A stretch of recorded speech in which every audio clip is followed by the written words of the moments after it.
હું શું ફક્ત ક્ષત્રિય છું.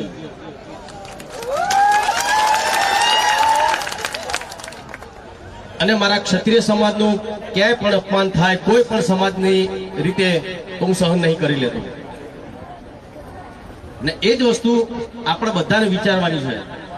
આપણે ક્ષત્રિય છીએ, આપણી પેટા જ્ઞાતિની અલગ અલગ છે બધી, ઝાલા, મકવાણા, ચાવડા, વાઘેલા, પણ આપણે ક્ષત્રિય બધા એક જ છીએ. જો ખબર નહીં આ કોને વાડા પાડ્યા છે મને ખબર નહીં, પણ એ વાડા ના પડવા જોઈએ. ને ક્ષત્રિય સમાજ હંમેશા એક રહેવું જોઈએ. એ કોઈ પણ જ્ઞાતિનો હોય.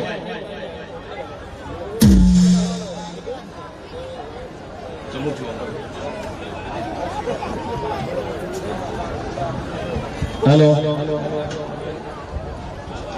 એટલે આમાં મારા કોઈ રાજકીય વાત નહીં હો ભાઈ. હું તમને કહું, જો મને તો ભાજપ વાળા બોલાવો તો જઉં છું, કોંગ્રેસ વાળા બોલાવો તો જઉં છું, આપ વાળા બોલાવે તો જઉં, પણ ક્યાં જવું ખબર છે? જ્યાં મારો સમાજ હોય. તમને બધાને ખબર જ છે.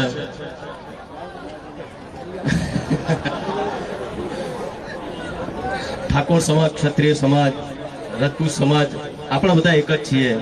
આ તો વાડા પાડ્યા છે, બીજા લોકોએ પાડ્યા છે. એ ના થવું જોઈએ. આગળના સમયમાં આપણે બધા એક થઈ રહેવું જોઈએ. તમે એક વિચાર કરો, પાટીદાર સમાજ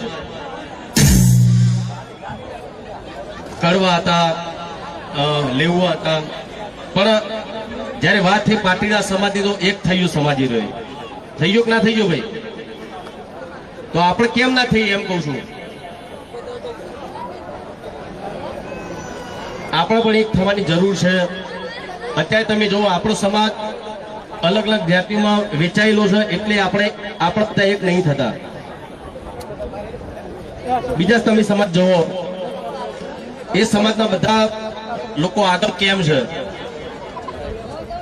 એ બધા એક થઈ રહ્યા છે ને આપણે એક થઈ નહીં રહેતા. આપણે પેલો કે પેલી જાતિનો છે, પેલો કે પેલી જાતિનો, પેલો કે મકવાણા, પેલો કે ઝાલા છે, પેલો કે ચાવડા છે, પેલો કે વાઘેલા છે, પેલો આમ છે તેમ છે, પેલો સોલંકી છે. આપણે બધા એક જ છીએ, પણ આપણને જુદા પાડ્યા છે ભાઈ. તમે વિચાર કરો, અત્યારે આટલો બધો સમાજ આપણો ભેગો થયેલો છે. કેમ થયેલો છે? એકતા અને ઠાકોર સમાજ, ક્ષત્રિય સમાજ એટલે ભેગો થયેલો છે ને. અહીંયા ઘણા બધા જ્ઞાતિના છીએ. હું ઝાલા છું,